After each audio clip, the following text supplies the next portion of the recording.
All right, something that we're following very closely is India and Pakistan after that attack on April 22nd, where 26 people were killed. It was a terrorist attack. We know that India retaliated against Pakistan. Pakistan retaliated back. It was called a tit for tat. And also, we know that a U.S. brokered ceasefire is in place, and we've successfully seen, or not successfully, 2 days of that ceasefire. And to give us more insight on what's been going on, I have Richard Sindelar here from Rice University. Thank you for being here. And what's very interesting is the fact that, first of all, when I talk to people from India and or Pakistan, they say they cannot trust their local media there because they are not fair and balanced. They look at BBC and other areas. And when they think about the ceasefire, specifically, if everything has calmed down, many people there are reporting that Pakistan has actually violated the ceasefire, and there are bombings, or they are hearing some type of violence. So what are you hearing? From what I was checking this afternoon, there really isn't anything in the way of severe military clashes. Now, it could be that what they're hearing are practice rounds being fired for the next go-round, or it could be that they're hearing stuff from the line of control, because one of the things that happens in these sorts of showdowns between Pakistan and India is no matter what the politicians are doing at the nation-state level, the guys with the artillery along the border sometimes continue to take pot shots at each other with their artillery. So there may be some low-grade artillery exchanges, but at today, this afternoon, India time, not significant, serious military clashes. So it might have died down a little bit more, because Right. I was hearing that earlier, maybe the first day they were hearing some type of commotion. So Oh, the first day there was quite a bit of commotion. Mm-hmm. Yeah, and in the last 24 hours that's diminished to very little. Yeah. do you think the ceasefire is going to hold up?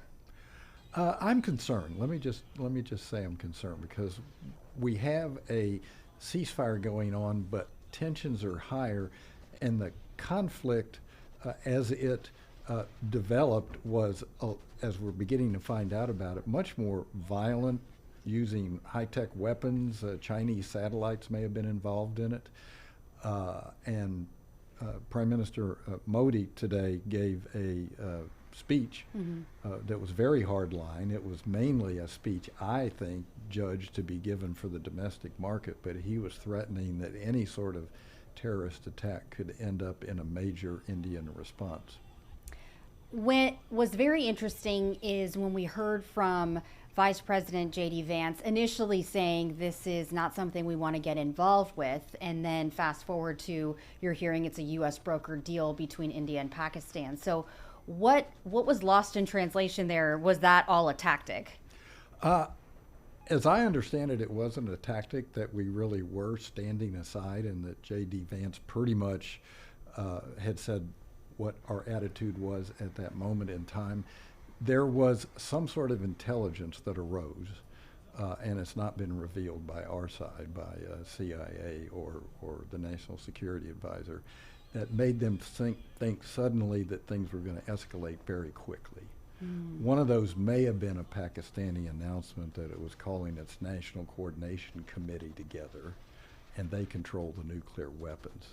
So there was actually, within 24 hours, as I understand it, a major flip within the White House, that they suddenly decided that there was something serious that needed to be done, especially Secretary of State Rubio. And so they began furiously calling, and I think as evidence has been coming out, the U.S. did play a major role in exchanging between the two countries. Yes, the U.S. definitely seems to be involved, and ceasefire, hopefully, I know many people want it to just hold up and hopefully come to fruition and not result in anything else. Well, there's actually a very interesting statement by Rubio a day or two ago that the Indians have taken some umbrage from, because they don't believe in third-party mediated talks, but Rubio said that there had been some sort of agreement for neutral site talks on, quote, broad issues between the Pakistanis and the Indians. Now, third-party mediation, whatever the internal Indian politics might be, nevertheless is a way very traditional in international affairs for that when you have an honest broker in the middle, or somebody who claims to be an honest broker in the middle, that you that helps move things forward, and it might help de-escalate things if they would join together and, as Trump said today, have dinner together. Yes. All right, Richard Sindelar, thank you so much as always for your insight. Thanks for having me.